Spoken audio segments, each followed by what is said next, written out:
Gospel is written in the 14th chapter of St. Mark, beginning at the first verse. It was now 2 days before the Passover and the Feast of Unleavened Bread.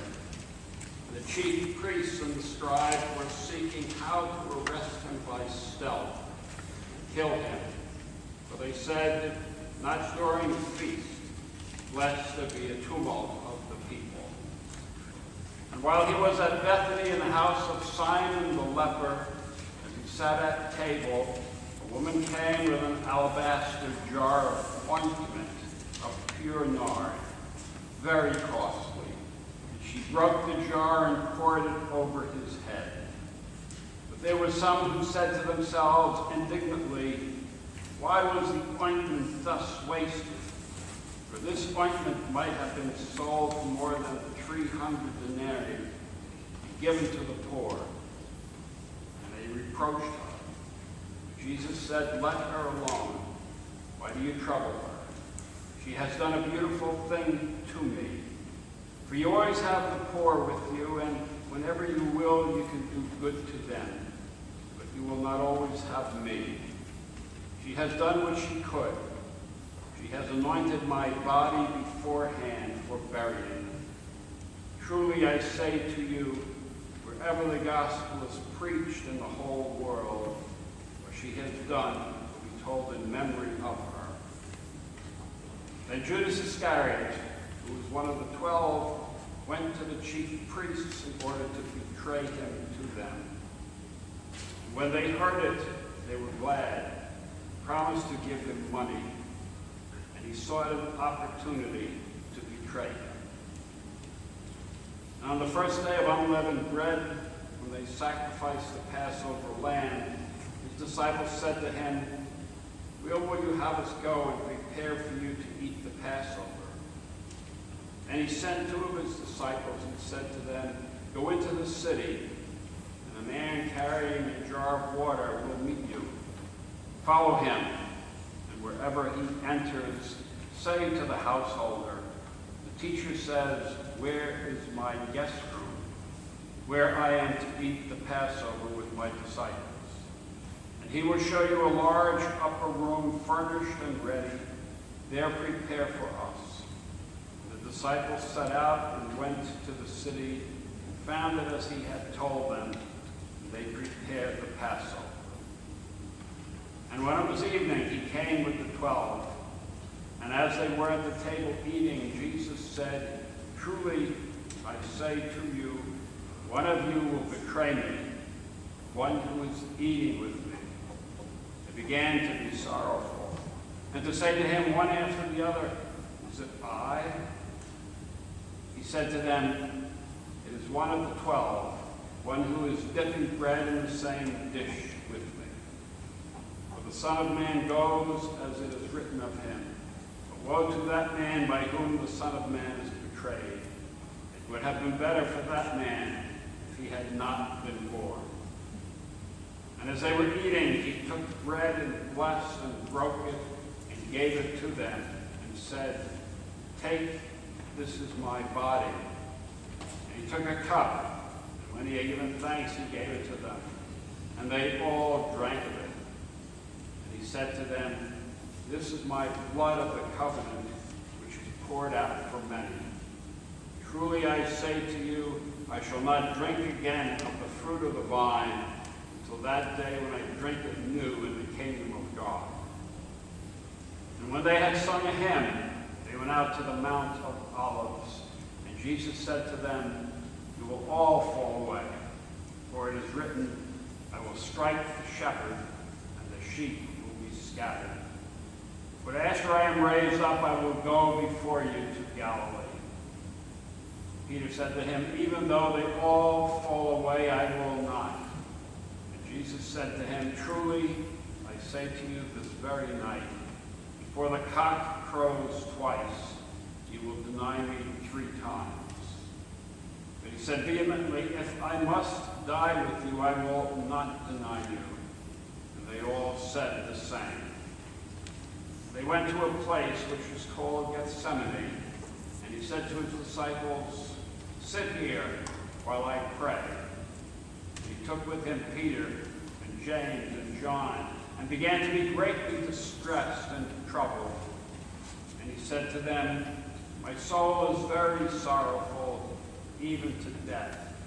Remain here and watch." And going a little farther, he fell on the ground and prayed that, if it were possible, the hour might pass from him. And he said, "Abba, Father, all things are possible to thee. Remove this cup from me, yet not what I will, but what thou wilt." And he came and found them sleeping. And he said to Peter, "Simon, are you asleep? Could you not watch 1 hour?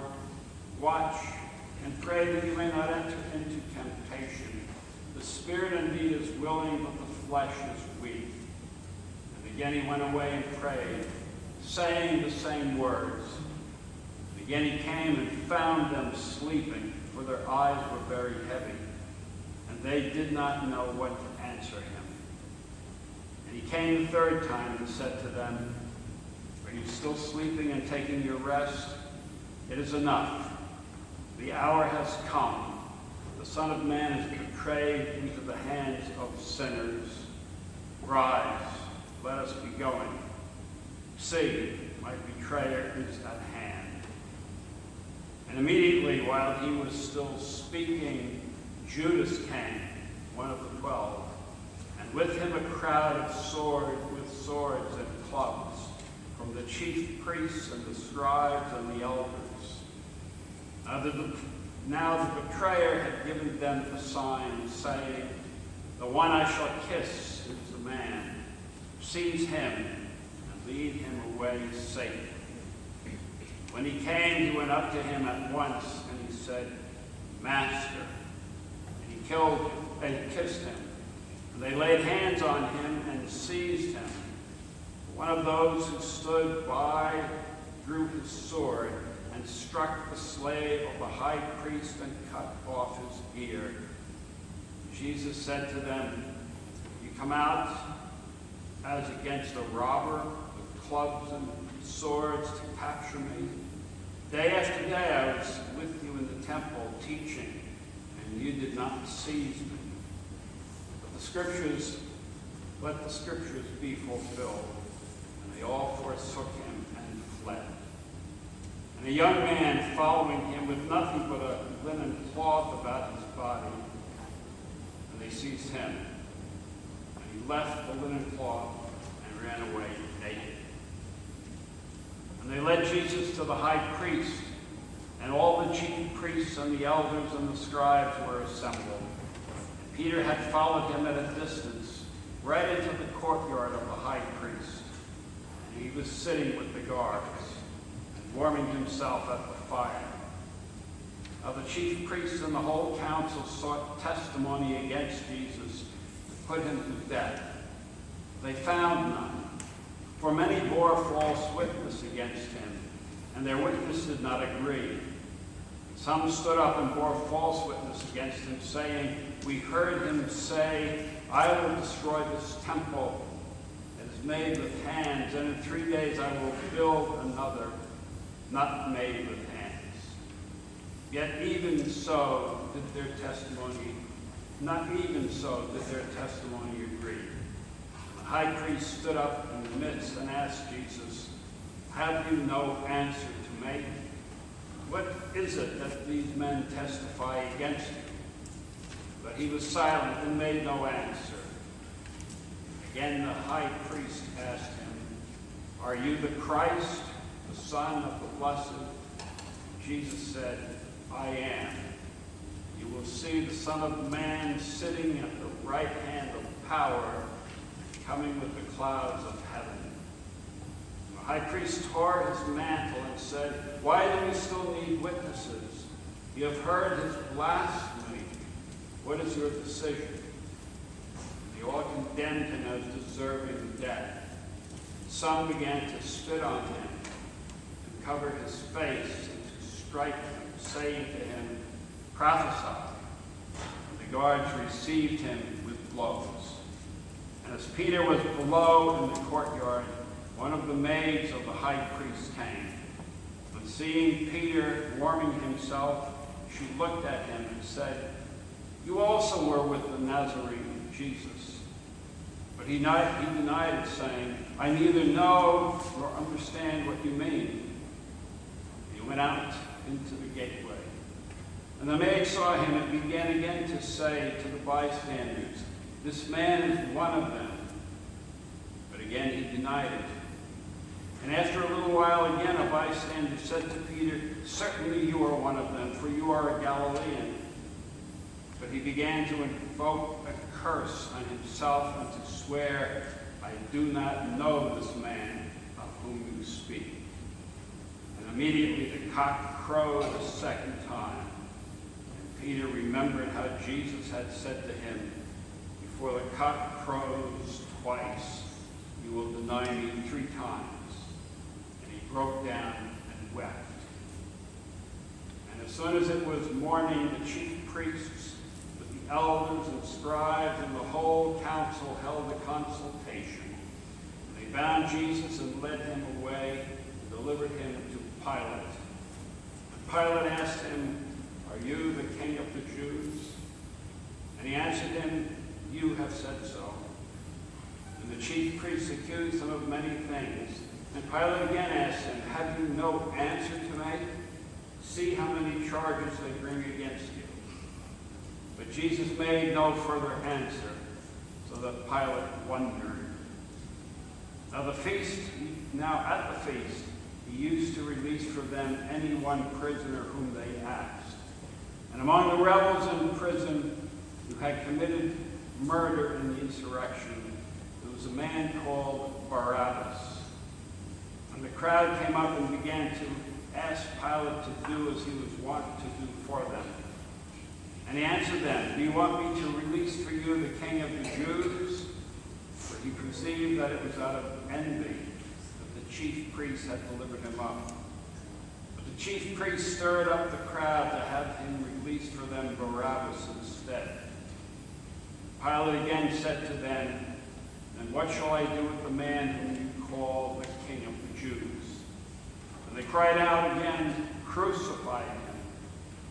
Pilate said to them, "Why? What evil has he done?" But they shouted all the more, "Crucify him." So Pilate, wishing to satisfy the crowd, released for them Barabbas. Having scourged Jesus, he delivered him to be crucified. The soldiers led him away inside the palace, that is the Praetorium. They called together the whole battalion. They clothed him in a purple cloak, plaited a crown of thorns, they put it on him. And they began to salute him, "Hail, King of the Jews!" And they struck his head with a reed and spat on him. They knelt down in homage to him. And when they had mocked him, they stripped him of the purple cloak, put on his own clothes. And they led him out to crucify him. And they compelled the bystander, Simon of Cyrene, who was coming in from the country, the father of Alexander and Rufus, to carry his cross. And they brought him to the place called Golgotha, which means the place of a skull. And they offered him wine mingled with myrrh, but he did not take it. And they crucified him, and dividing his garments among them, casting lots for them to decide what each should take. And it was the 3rd hour when they crucified him. And the inscription of the charge against him read, "The King of the Jews." And with him they crucified 2 robbers, one on his right and one on his left. Those who passed by derided him, wagging their heads and saying, "Aha, you who would destroy the temple and build it in 3 days, save yourself and come down from the cross." So also the chief priests mocked him to one another with the scribes, saying, He saved others, he cannot save himself. Let the Christ, the King of Israel, come down now from the cross, that we may see and believe. Those who were crucified with him also reviled him. And when the 6th hour had come, there was darkness over the whole land until the 9th hour. And at the 9th hour, Jesus cried with a loud voice, Eli, Eli, lama sabachthani, which means, my God, why hast thou forsaken me? Some of the bystanders hearing it said, Behold, he is calling Elijah. And one ran and, filling a sponge full of vinegar, put it on a reed and gave it to him to drink, saying, Wait, let us see whether Elijah will come to take him down. Jesus uttered a loud cry and breathed his last. The curtain of the temple was torn in two from top to bottom. And when the centurion who stood facing him saw that he thus breathed his last, he said, Truly, this man was the Son of God. There were also women looking on from afar. Among them were Mary Magdalene, Mary, the mother of James, the younger, and of Joseph and Salome, who, when he was in Galilee, followed him and ministered to him, and also many other women who came up with him to Jerusalem. And when evening had come, since it was the day of preparation, that is, the day before the Sabbath, Joseph of Arimathea, a respected member of the council, who was also himself looking for the kingdom of God, took courage and went to Pilate and asked for the body of Jesus. Pilate wondered if he were already dead. Summoning the centurion, he asked him whether he was already dead. When he learned from the centurion that he was dead, he granted the body to Jesus. And he brought a linen shroud, taking him down, wrapped him in a linen shroud, and laid him in a tomb which had been hewn out of the rock. He rolled a stone against the door of the tomb. Mary Magdalene and Mary, the mother of Joseph, saw where he was laid. Here ends the gospel for the day. Praise to you,